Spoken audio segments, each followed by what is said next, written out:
Good morning, Bucknutters. I do this every day. It's Thursday, February the 9th, 2023, I'm pretty sure.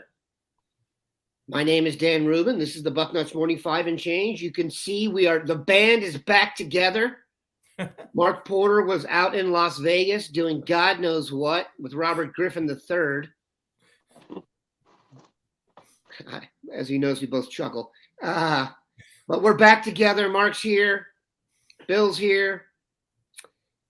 It's not freezing cold outside in Ohio. It's going to be gray. My phone is ringing. My dog is off the leash. This is going to be a fun show, people. This is what happens when you broadcast from home and nobody's here to help you. I've become a dependent soul. But we're going to talk football here. Gentlemen, today's theme to start off, offensive lineman from Ohio. Mark just did his breakdown of the first of the Armstrong brothers. I got to check this every time we do it. Deontay. We did Deontay first. Yeah. Potato. You're not the only one. Yeah, you're not the only one struggling with that. I mean, following these guys for a couple of years, I don't think I could tell them apart when I met them, and I don't think I would say their names when I met them at the Under Armour camp. It was just like, trying to decipher which one is genetically different than the other. And I thought I had a beat on it last year. I thought the separation between them was a little bigger than it is right now. I thought Deontay had a little lead, and I thought the tip-off may have been that they put Deontay at tackle and Devontae at guard. Ben Roebuck's the other tackle, but you think the two lighter guys on their feet would be tackles, and I'm not sure why St. Ed's did that. And I thought it was, maybe one guy's a little more ahead in pass blocking. That's why he's on the edge. As you watch the films, the genetics have pulled closer, and it's really funny to evaluate two identical twins that are such freaks and try to look for these differences. When I'm doing my write-up on the second one, I'm really trying not to say the exact same things I said about the other brother. And it's hard to discern where the slight differences are in power or footwork or arm length or anything. They really do look like identical twins as they're playing the game. And I think at the end of the day, as they're both fully developed or reach their maximum potential, you do see two players that are very similar, that they may be both first rounders, they may be both second rounders, but they're going to end up in the same ballpark when they're done developing. My comparison was Taylor Decker, the first offer that I think Urban Meyer made when he got here, maybe after the quarterback from Meyer. But yeah, the prior staff had not offered Taylor Decker. As soon as they got on campus, they took him. And the narrative with him was he was a little bit skinny up top. He was only 240 pounds as a sophomore. Now the guy's 300 pounds, and it sounds just like the Armstrong twins all over again. First of all, let's digress for a minute here.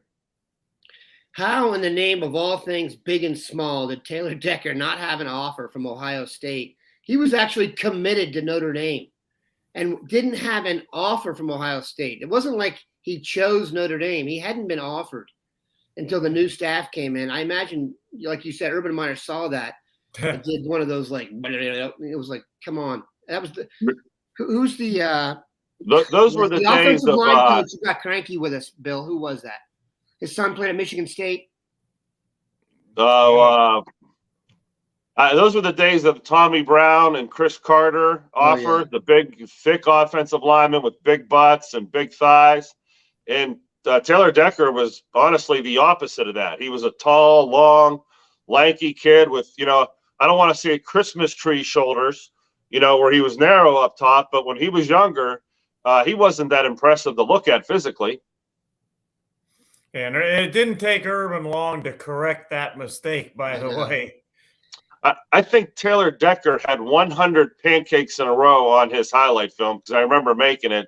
But it was some absurd number like that where it was all pancakes. Like, he literally dominated everything in sight, largely due to his speed. And I think Ed Werner was maybe the coach that went up to Michigan State, or do we go back as far as Coach Bowman? But I remember there was a thick ankles theory and a big thighs and big butt theory going on for a while. But that was the days of the power O offense and the fullback and running downhill, and you needed human road graders And Urban Meyer went from probably a pass protector to protect the left edge.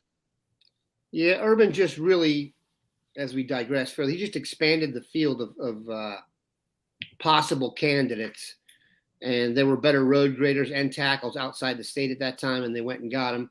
Although, and by the way, that goes back to when Urban first got the job. He got the job late.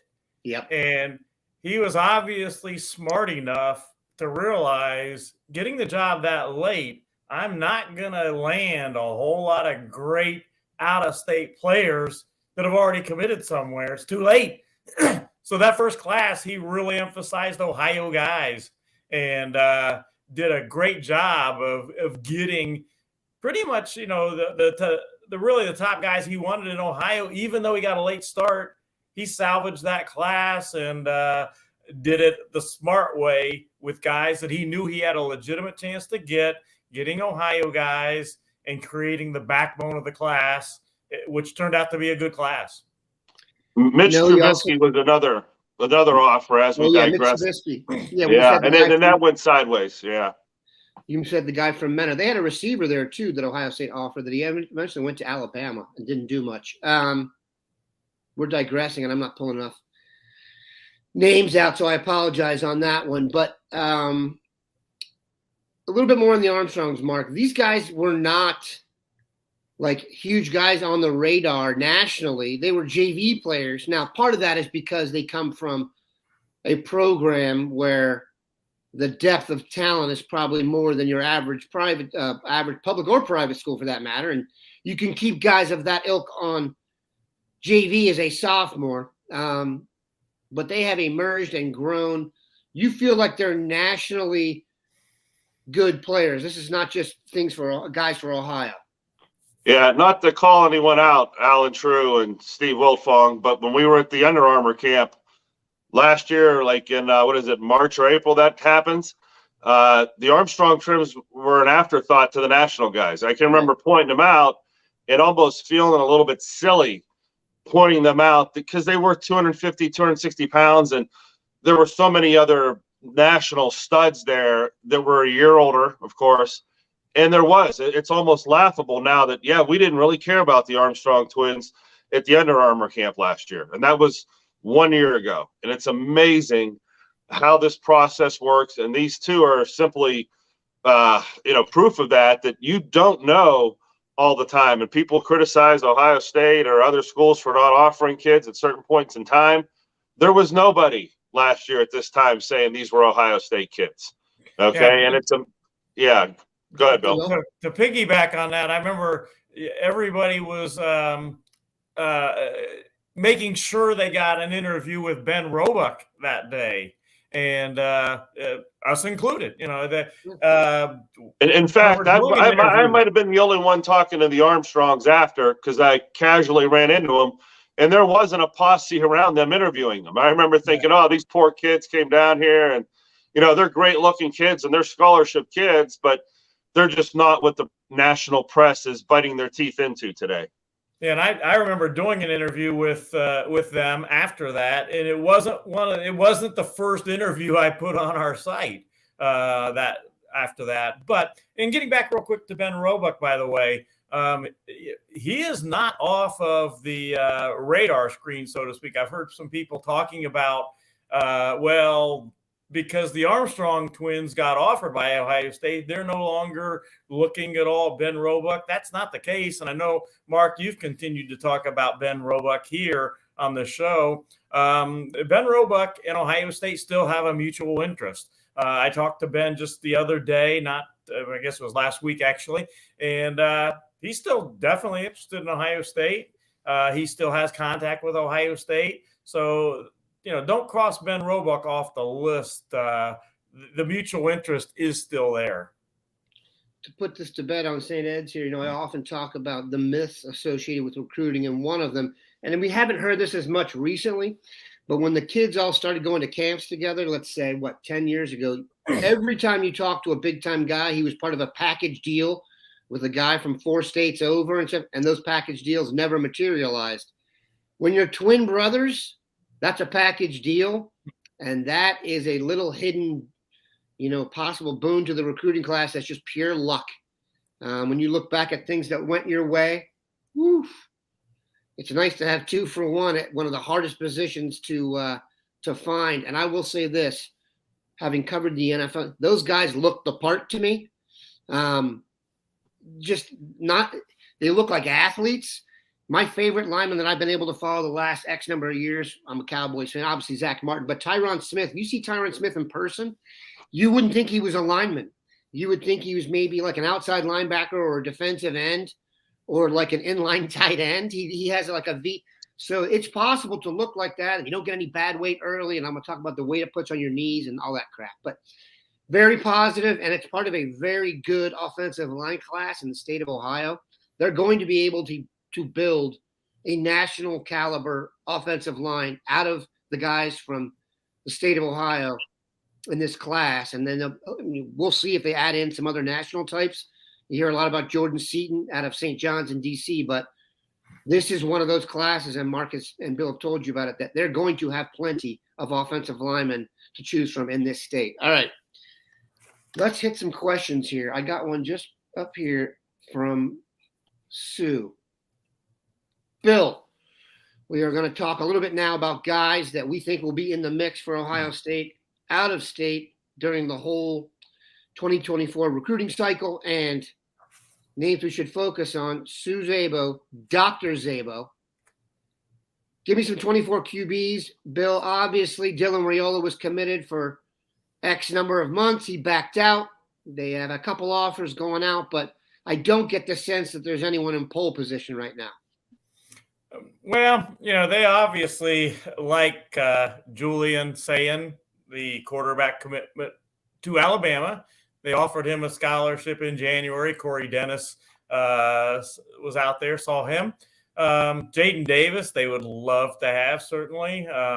But when you look at those two guys, flipping an Alabama quarterback commitment is not going to be easy. Jaden Davis, getting him is not going to be easy. So they're realistically, those two guys are going to be tough for Ohio State to get. Not impossible necessarily. When it comes to quarterback recruiting in Ohio State, I would never say impossible. Mm-hmm. They're flipping guys late and everything else. So, I won't count them out, but I won't count on them either. So at this point, I think you can just kind of say they're resetting the board. They don't like to offer quarterbacks unless they see them throw in person. They haven't seen necessarily everyone throw in person. There's going to be another period come the spring where they can go see these guys. So they're not in any rush. They know they can get a good quarterback. Lincoln Kienholz, nobody was talking about him at this point in Ohio State a year ago. Before that, Devin Brown, same thing. Before that, C.J. Stroud. They didn't even get in on C.J. Stroud until mid to late December before his senior graduation. So they're resetting the board. They went and saw Aaron Nolan throw, for instance, and they're going to see other guys throw, and then they'll decide which 1, 2, 3 are the ones that they want to go after. But that may not come until this spring. We'll have to wait and see. It definitely helps in recruiting if you can tell the quarterback that the last 3 quarterbacks Ohio State has put under center have gone to the Heisman Trophy ceremony. Now, if they pull that off this year, that will be an achievement of epic proportions. I would not put it past them, but we'll do that one later. Bill, there's a one I wanted to ask about here because I developed a crush on someone in this class. He's got great hair, and he can really run, and he's a great linebacker. Sammy Brown, out of Georgia. He won the state 400, and he's a middle linebacker. That is I told you, if I was running the Navy SEALs, I would put all my recruiters at the end of the 400 and check your GPA and your toughness, and that's my guys. The 400 is death. It's the most painful thing to train for, and it's the hardest thing to run because there are certain dudes on this earth that can sprint the 400. If Sammy Brown is playing middle linebacker and wins the 400, and I think he might I don't want to say he might also be a wrestler, because if that happens, I'm going to have to move to his hometown. But, Bill, bring us up to speed. And like there's some chatter on here. The doctor checks back in. Georgia, Clemson lean. Where are we at? In the ballpark, in the running. I think I saw in the question it mentioned Little Animal. I'm sure they're referring to James Laurinaitis, who he's going to be a great asset coaching and recruiting for the Buckeyes. And, he's reaching out and in contact with the top linebackers in the country that Ohio State is interested in. With Sammy Brown, I think it is going to be a little bit hard to get him away from, say, Georgia, maybe Clemson, but they're not going to back off. They're working on him. And his family, his mom and dad, like Ohio State a lot. They're going to get back here. I fully expect one of Sammy Brown's official visits to be to Ohio State. So, you just got to somehow try to close on that deal and get Sammy Brown. There are 4 linebackers right now that Ohio State is, I think, going to be in it. You mentioned looking at the guys, Dan, that Ohio State from out of state is going to be in it for a while or maybe for the entire haul. And I think there's 4 linebackers that you can put in that group. Sammy Brown is one of them. Edwin Spielman from Tennessee, certainly he's another one. And James Laurinaitis and he have had contact. Peyton Pierce from Texas is another one. I think the Buckeyes are going to be in it for a while, if not all the way for. And again, Laurinaitis has been in contact. And then the other one is Booker Pickett Jr. From Florida. Those 4 linebackers, I think, are guys that Ohio State is going to be in it, for a long time, if not all the way, and maybe have a chance to get perhaps one, and maybe optimistically 2 of those 4. And Booker is Ryan's nephew? Correct. Right on. That can never hurt. One guy, if we've done a poor job, and I mean me, not you guys, of getting across to people how good someone is, it's this dude, and that is Elias Rudolph. Possibly because he's in state, and I don't know. Some guys, when they're offered in state, and I think everyone thinks we're going to get them, they almost fade off the radar. It's not as sexy as possible. But when you talk about, what wins football games, Mr. Nick Bosa is going to be defensive MVP for his ability to get to the quarterback. Elias Rudolph, we had a scout tell us, now he's developed into one of the elite defensive end pass rushers in the country. Mark, you did a top down on this guy. What do you think of Elias Rudolph? I think there's a reason for the lack of early hype. Is he wasn't as flashy his sophomore year. He was really, I want to say, basketball thin. He had that long look. He had that kind of, body type you're looking for, but there wasn't as much pop in it. There wasn't really strength. And again, just like the Armstrong twins, ditto, 6 months later, 8 months later, a weight room cycle later, and they're 30, 40 pounds heavier. The thing that I liked about Elias is when I went to see him, they had moved him down to nose man. They had other players that could play the edge at Taft, but they didn't have big enough dudes to go inside. And the way he's built now, 240 pounds, he learned to go in there and play with his hands, take on double teams, spin out of things, split through defenders. I mean, you got to work your butt off inside there as a long, skinny guy, and you got to keep your pad level low. So I think combination of 2 things. He had the twitch and the speed off the edge. He just added the power and the football player ability of learning that jungle in there. Now you put him on the edge and only give him one guy to go against instead of double teamed by centers and guards. He's going to be an explosive edge rusher. He looks more the part. And now you can start saying, yeah, maybe it's hard to put kids in these Bosa, Chase Young things. And, I know I've been reading the boards, and I know they were waiting for Sonny Styles and CJ Hicks and all these guys that come in and start as freshmen. And I don't want to put that pressure on every kid we talked about in podcasts. But, yeah, Elias, when he gets in the weight room at Ohio State, even if it takes him another redshirt year, he's going to come out looking like a dude. Like not what he looked like. In fact, if we go back and look at pictures of him young on and what he looks like in Ohio State, they won't even be the same human being. I think from a health perspective, and this is just my cursory opinion, no one get upset. I'd rather have guys who kind of add that weight as they go. Like I said, that being a heavy dude and carrying that weight around is hard on your body. So your knees and a natural growth, you know what I'm saying? The guys who can do it that way, look, some of us would have had to work overtime just to catch their breath, but those guys who are naturals that can just fill out like the Armstrong brothers, you can't. I've had numerous coaches tell me, wait till we give this kid 5,000 or 6,000 good calories a day. Right. Where there's a lot of kids that, yeah, they may be getting their 3 meals a day, but they're not sitting there pounding the protein bars and the protein shakes. That stuff's expensive, and it adds up 3-4 times a day. And there's a reason why every weight room in the country, when you walk out of it, there's a protein bar and a protein refrigerator where you got to grab your drink before you leave there.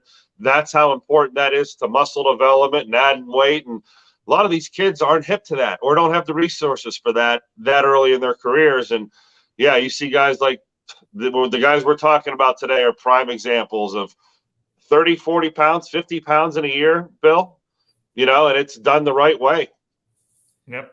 Plus, not all these kids come from the best financial situation and aren't getting 3 great squares a day. And once you come in and get on a purely nutrition based and physically based, setup, they're already some of the best athletes walking planet Earth. Fact. I've been able to eat at a couple of the training tables, and there's a dietary nutritionist sitting at the front of the cafeteria line that when you come in, it's like, okay, you get 2 potatoes, you get 2 pieces of meat. Don't you go near the desserts? You get water to drink. And I mean, they are on these kids like you've never seen. And the food quality, steak every day of the week. Yeah, if you wanted steak for 3 meals a day, You're getting steak 3 meals a day and chicken. And I mean, you're living like a king because that's what's going to make you look the best. I'm telling you, adjusting to taking care of yourself after being in this situation is hard. It's why I'm serious. These guys I really honestly, Ohio State is the elite of the elite of the elite and just preparing you and maxing you out. So. And speaking of that, I had an item about this in my column. When Ohio State had those guys visit on Saturday, January 21st, it was mostly Ohio guys, but Ian Moore was another from out of state, was there that day.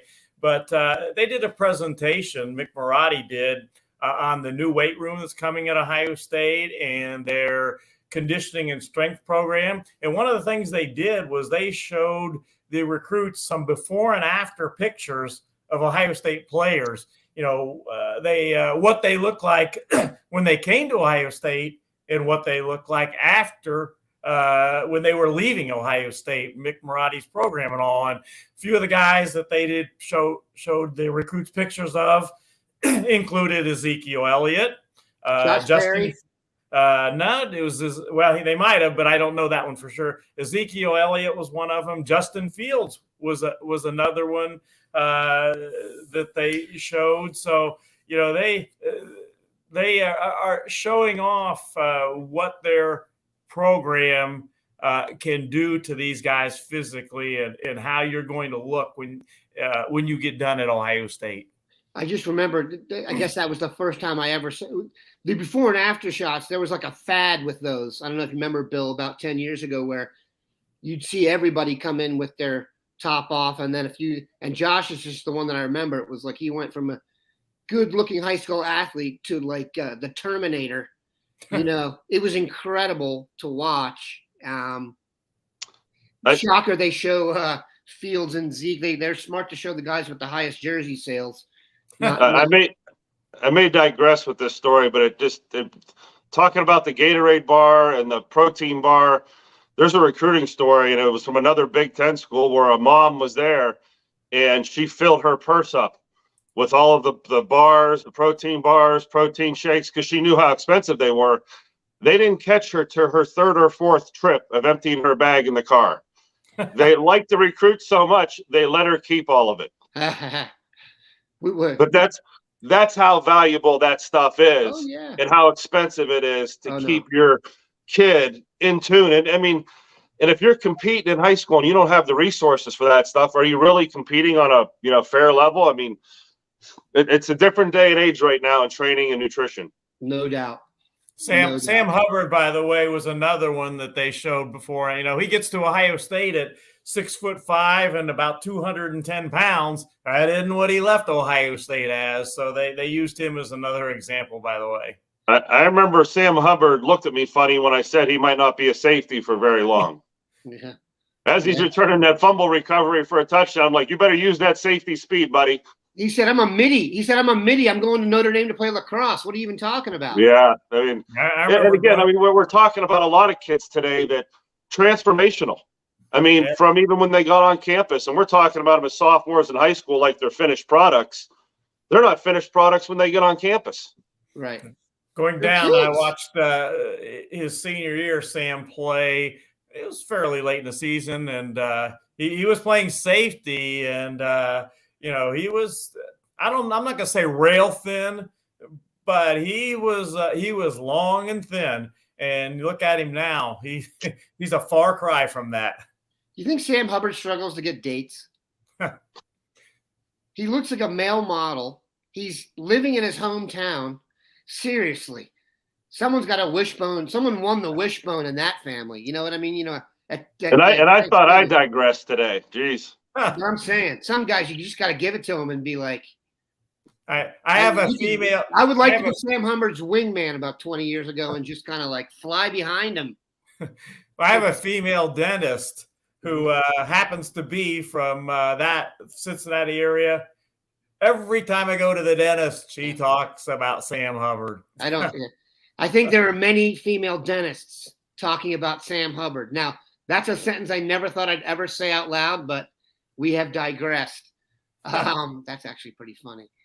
Okay, let's finish with one guy here that we have not gotten into that I wanted to talk about in state, and that is, I got to find the question. I'll find it, but I'll ask it. Mark Nave.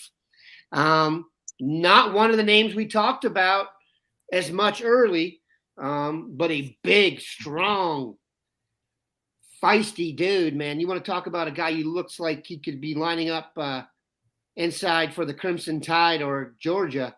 This is that dude, Mark. What do you think of him? Were you surprised by the offer? No, and I think we've been talking about him since at least November. I know that's when I saw him and put him in the breakdown, and he went right to the front of my list when I saw him. And he's like I said in my post the other day, he's kind of a flat-bellied guy for 300 pounds. He doesn't, have a lot of that extra weight. He holds it really well in his legs and his butt. And I've seen pictures of him in the weight room. It looks like he can add a lot of weight through his shoulder still. So, again, you're buying this big body. He may be a tackle, but he plays guard because the tackle next to him, Tyrell Green, might be the biggest offensive lineman in Ohio next to Ben Roebuck. He might be bigger than Ben Roebuck.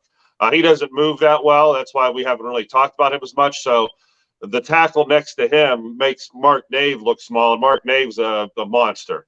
But that's probably why he's playing guard. I like the way Toledo Central Catholic uses him. They pull him all over the place. And you can see his power and the way he blows people off the ball by the way he strikes them, the kind of pop he has, the way he gets up to the next level. He's very athletic. There's an athletic body underneath that guy. But if he played guard in college, it wouldn't surprise me. And it's because the Armstrong twins are so explosive.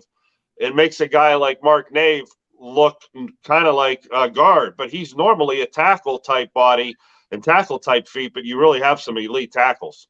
And by the way, if you want to see kind of I don't know if I'd say before and after pictures, but go to Mark Nave's Twitter. And he posted this week what he's already doing to his body, how he looked, I think, a year ago or whatever, and how he looks now. And just wait till if he ends up at Ohio State, wait till you see him then. And by the way, they are recruiting him. They offered him as an interior offensive lineman. Ohio State did. So this guy could be the prototype guard for the Buckeyes if he chooses Ohio State. And I have, by the way, crystal balled into Ohio State. So obviously I feel like he's probably going to be a Buckeye. Very impressive, man. We are lucky. Like I said, I don't know if I said this before the show or on the show, like when you have the number 1 pick in the draft in the NBA, you don't have any control over it's Kwame Brown or LeBron James. And just like every year in recruiting, I mean, the real reason Ohio State is what they are in the Big Ten is because their base of recruiting in Ohio is so much better than the rest of the Big Ten schools. Yes, they've gone out and done a great job nationally, but protecting those borders is what it's all about. And these two guys know that and are the best at it. We will be back next week with more tomfoolery and hijinks and discussions of other guys who are good at getting dates. Peace out.